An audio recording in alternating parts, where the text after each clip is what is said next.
नमस्कार दोस्तों, आपका अपनी ठोली एजुकेशन हब चैनल में स्वागत है। और आज अपने बात करने वाले हैं राजस्थान के भौतिक प्रदेश की। तो राजस्थान के भौतिक प्रदेश में आज का जो लेक्चर रहेगा उसमें अपने बेसिक जानकारी है वो जरूर जानेंगे, क्योंकि वहां से एक दो क्वेश्चन बनते हैं तो वो क्वेश्चन रह जाते हैं। डायरेक्ट बस शॉर्टकट भौतिक प्रदेश देख लिए, थोड़ा बहुत देख लिया तो उससे फिर क्या है, कोई फायदा नहीं होता। टॉपिक भी ऐसे लगता है पढ़ लिया और कंप्लीट नहीं हो पाता है। तो इसलिए अपने पूरे डिटेल में और अच्छे से एक एक बात को पढ़ेंगे कि कोई भी क्वेश्चन है वो अपना रह नहीं जाए। तो सबसे पहले पढ़ेंगे राजस्थान के भौतिक प्रदेश में कि इनको डिवाइड किसने कितने कितने भागों में किया है, वो जानकारी सबसे पहले जरूरी है। तो इसके अंदर राजस्थान के भौतिक प्रदेश में प्रोफेसर जो वीसी मिश्रा है, प्रोफेसर जो वीसी मिश्रा है उसके अकॉर्डिंग अपने देखेंगे। प्रोफेसर वीसी मिश्रा के अकॉर्डिंग अगर अपने बात करें तो प्रोफेसर वीसी मिश्रा के अकॉर्डिंग इन्होंने 7 भौतिक प्रदेश में बांटा है। कितने? 7। आप साथ साथ में नोट्स भी बना सकते हो और पीडीएफ फाइल मैंने आपको बता दी है कि अपने टेलीग्राम चैनल पे मिल जाएगी, जिसका लिंक है वीडियो के डिस्क्रिप्शन में मिल जाएगा। ठीक है, 7 भौतिक प्रदेश में बांटा है और इनकी बुक है राजस्थान का भूगोल। इसके बाद अगर बात करें तो डॉक्टर रामलोचन सिंह, उसके अनुसार डॉक्टर रामलोचन सिंह, डॉक्टर रामलोचन सिंह के अनुसार 1971, इनके अनुसार देखें तो 3 श्रेणी में बांटा इन्होंने। 3 श्रेणी में बांटा है।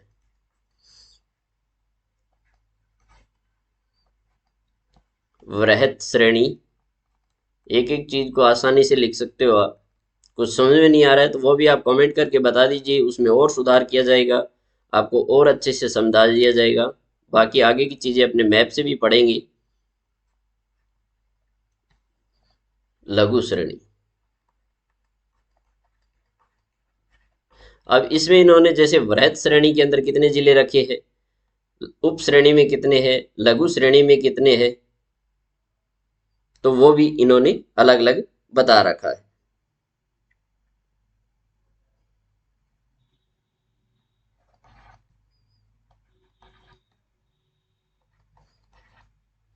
इसके बाद अपने देखेंगे राजस्थान का प्रादेशिक भूगोल, यानी ये उनकी बुक है किसकी, हरि मोहन सक्सेना, यानी डॉक्टर हरि मोहन सक्सेना के अकॉर्डिंग देखेंगे।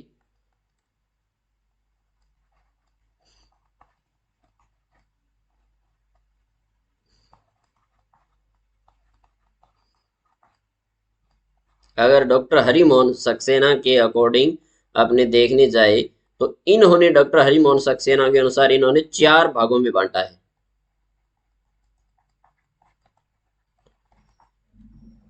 और इनकी बुक का नाम लिख लीजिए, राजस्थान का। ये पूछ लिया जाता है कि ये बुक किनकी है, ये किनकी, ये पूछ लिया जाता है। तो ये अगर आपने यहाँ से पढ़ रखा है, बेसिक जानकारी आपने ले रखी है, तो आपका क्वेश्चन गलत होने की कोई भी संभावना नहीं रहती।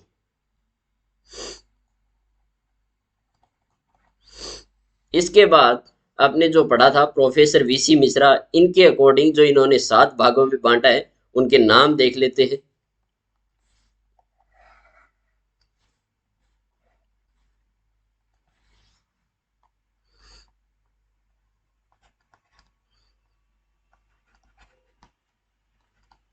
पश्चिमी शुष्क प्रदेश पहला, और इसके बाद इन्होंने दूसरा नाम दिया था अर्ध शुष्क प्रदेश। अगला नाम दिया था इन्होंने नहरी क्षेत्र। इसके बाद अगला इन्होंने नाम दिया था, जो भाग था वो था अरावली प्रदेश। नेक्स्ट था इनका पूर्वी कृषि औद्योगिक प्रदेश। इसके बाद नेक्स्ट इनका है वो है दक्षिणी पूर्वी कृषि प्रदेश। इसके बाद इन्होंने बताया था चंबल बीहड़ क्षेत्र। क्या नाम दिया था? चंबल बीहड़ क्षेत्र।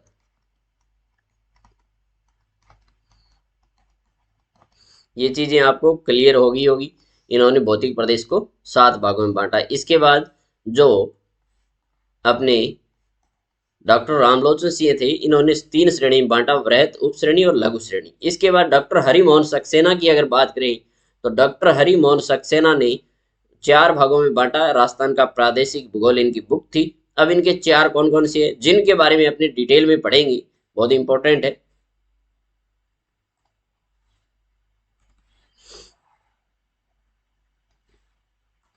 तो ये चीज देख लीजिएगा। यहाँ पे इन्होंने जो 4 भाग बांटे उनके नाम मैं बता देता हूँ। पश्चिमी मरुस्थलीय प्रदेश।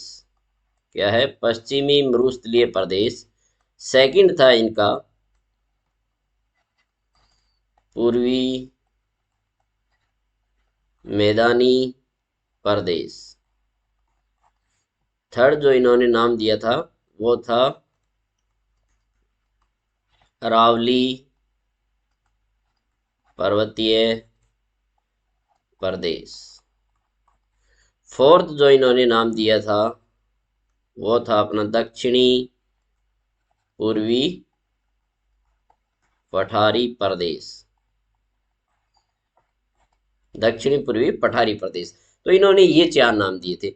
अब ये तो बेसिक जानकारी थी जिसके बारे में अपनी जान लिया कि राजस्थान के भौतिक प्रदेश के अंदर प्रोफेसर जो वीसी मिश्रा थे उसके अकॉर्डिंग तो उन्होंने 7 भागों में बांटा। डॉक्टर रामलोचन सिंह के अनुसार 3 श्रेणियों में बांटा। डॉक्टर हरिमोहन सक्सेना के अनुसार 4 भागों में बांटा, जिसके बारे में अपनी आगे डिटेल में पढ़ने वाले हैं। अब इसको अपनी मैप के बारे में भी देखेंगे।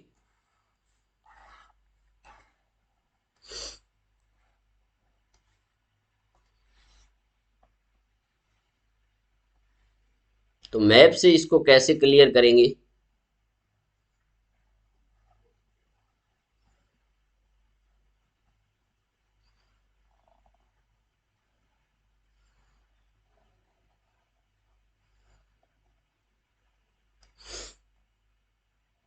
अब इसके मैं अंदर अलग अलग बता देता हूं आपको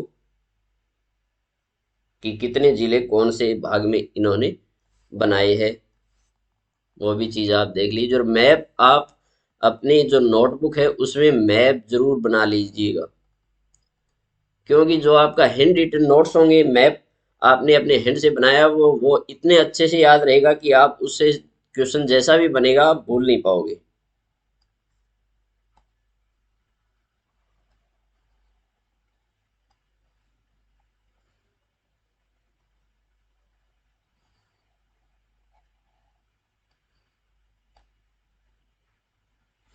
अब जैसे ये क्षेत्र था अपना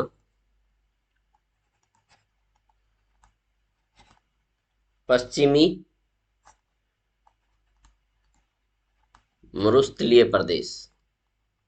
अब पश्चिमी मरुस्थलीय प्रदेश की बात करें तो पश्चिमी मरुस्थलीय जो प्रदेश है उसका जो क्षेत्रफल था वो क्षेत्रफल कितना था? 61.11%। 61.11%।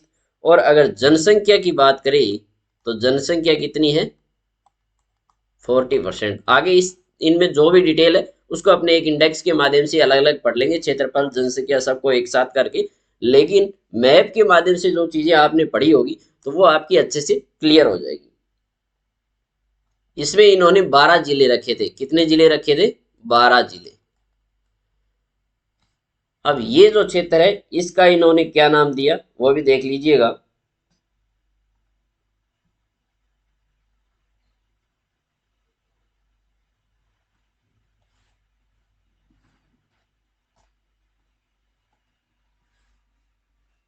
इसमें कितने जिले आते हैं? 7।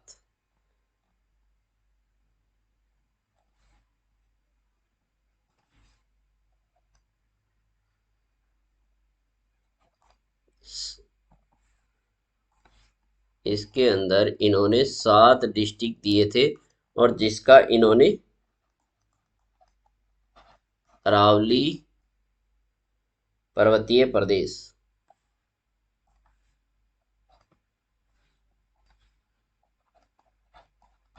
अरावली पर्वतीय प्रदेश, ये पूरा जो क्षेत्र है इसके अंदर 12 जिले थे। ये अरावली पर्वतीय प्रदेश है। और इसके बाद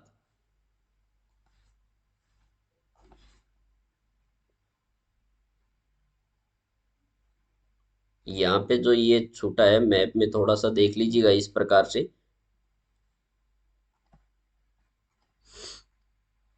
इसमें कंफ्यूज मत होइएगा। जो ये पूरा क्षेत्र है वो ये पश्चिम मरुस्थलीय प्रदेश है जिसके अंदर 61.11% क्षेत्रफल है और 40% जनसंख्या है। और पश्चिम मरुस्थलीय प्रदेश है ये है जो अरावली पर्वतीय प्रदेश है। अरावली पर्वतीय प्रदेश के अंदर 7 जिले आते हैं। इसके बाद अगर अपने नेक्स्ट बात करें तो इसके अंदर 10 जिले आएंगे और इस क्षेत्र को क्या कहेंगे? पूर्वी मैदानी भाग, पूर्वी मैदानी प्रदेश। इसके बाद यहाँ 4 जिले आते हैं। ये आपको पता ही, ये पूरा एरिया यहाँ से कवर होता है। इसके अंदर मैप में थोड़ा सा ये है कि मैप थोड़ा सा सही नहीं बना है तो इसको भी और अच्छे से आप एक बार देख लीजिएगा, बुक से भी देख लीजिएगा, लेकिन अच्छे से बना लीजिएगा इसको। दक्षिणी, पूर्वी,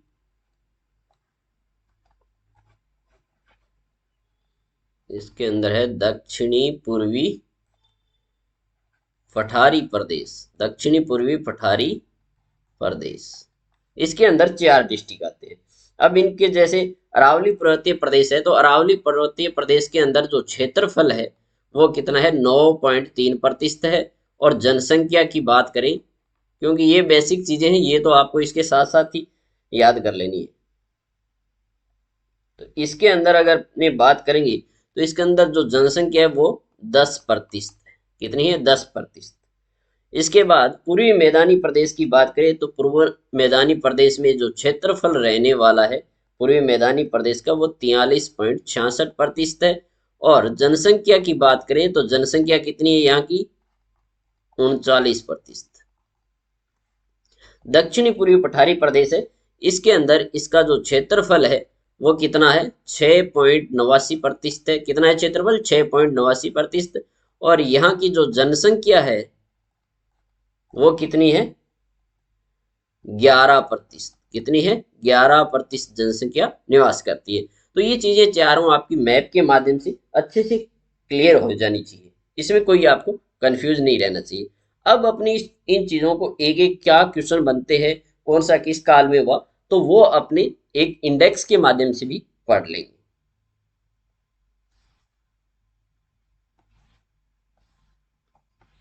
अब इसके अंदर आपको ये सारी चीजें क्लियर होगी एक बार और रिवाइज करा देता हूँ कि राजस्थान के जो भौतिक प्रदेश है वो प्रोफेसर वीसी मिश्रा के अनुसार 7 भागों में बांटा गया है। कितने भागों में बांटा गया है? 7 भागों में बांटा गया है। अब डॉक्टर रामलोचन सिंह के अनुसार 3 श्रेणी में बांटा गया है। डॉक्टर हरिमोहन सक्सेना के अनुसार 4 भागों में। राजस्थान का प्रादेशिक भूगोल इनकी बुक है। और पश्चिम मरुस्थलीय प्रदेश, पूर्वी मैदानी प्रदेश, अरावली पर्वतीय प्रदेश और दक्षिण पूर्वी पठारी प्रदेश, इनके बारे में अपने और आगे डिटेल में पढ़ने वाले हैं। अब ये मैप के माध्यम में मैंने आपको पढ़ा दिया कि मैप के माध्यम से जैसे इसके अंदर पश्चिम मरुस्थलीय प्रदेश के अंदर कितने जिले आते हैं? 12 जिले आते हैं।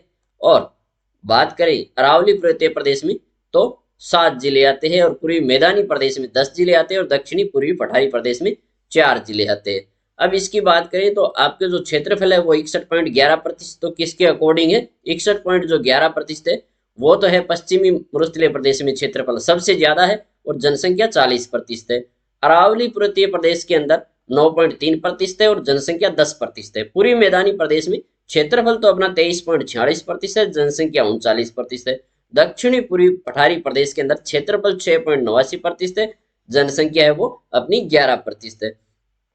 अब इनके अंदर आगे जो क्वेश्चन बनेगा वो ऐसे पूछ लिया जाता है कि क्षेत्रफल के अकॉर्डिंग जनसंख्या किस में ज्यादा निवास करती है, तो उसमें आप कंफ्यूज नहीं होना है। वो आगे आपको एक एक क्वेश्चन बनाऊंगा, इनके जितने भी क्वेश्चन बनते हैं, जैसे भी जितने भी ओल्ड क्वेश्चन आए हुए वो भी आपको बता दी जाएंगे। ज्यादातर जियोग्राफी में आजकल क्वेश्चन ऐसे बनते कथन तथ्य वाले ज्यादा बनने लगे, तो उसके अंदर आपको डिटेल में याद करना जरूरी है, क्योंकि आपको चारों ऑप्शन आने चाहिए, तब जाके ही आपका काम बन पाता है। और इस पार्ट में अपने इतना ही पढ़ने वाले हैं। नेक्स्ट पार्ट में इसमें एक इंडेक्स के माध्यम से पूरी डिटेल में जान लेंगे, ताकि उसमें कोई भी क्वेश्चन नहीं बचे। तो अच्छे से डिटेल में जानने वाले हैं। तो हमारे द्वारा दी गई जानकारी आपको कैसी लगी?